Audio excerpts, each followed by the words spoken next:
Hey everyone, I was going to do a video about the repair of my fuel pump for my GPW, but I just didn't have the time, so I'll describe what I did. I was running a repop fuel pump I picked up some time ago. This was an early production unit that had an issue with the actuator arm pivot shaft working its way out due to a loose fit in the housing. After running it for a while, I noticed oil leaking from the pump.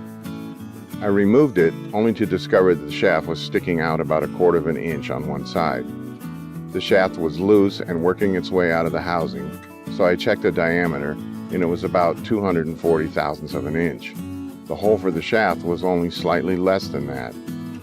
I made a new, larger diameter shaft out of an old rotary file tool that had a 1/4 inch shank, which is 250 thousandths of an inch. It is also hardened steel, similar to that of the original shaft. I don't have a lathe, so I chucked it into a drill press and used sandpaper to reduce the diameter to about 245 thousandths of an inch to provide a tight press in the housing. Also, I had to open the hole in the actuator arm to allow for the larger shaft. After reassembling the parts, I used a little JB weld on the ends to help keep it in place and to seal off any oil that may seep through.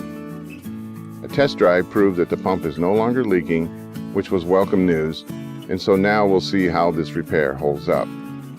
Had I not caught this issue in time, the actuator shaft could have come out of the pump and fallen into the engine and caused all sorts of internal problems. Well, that's it for now. I hope this information might be of help to someone who has faced similar problems with their fuel pump. Thanks for listening.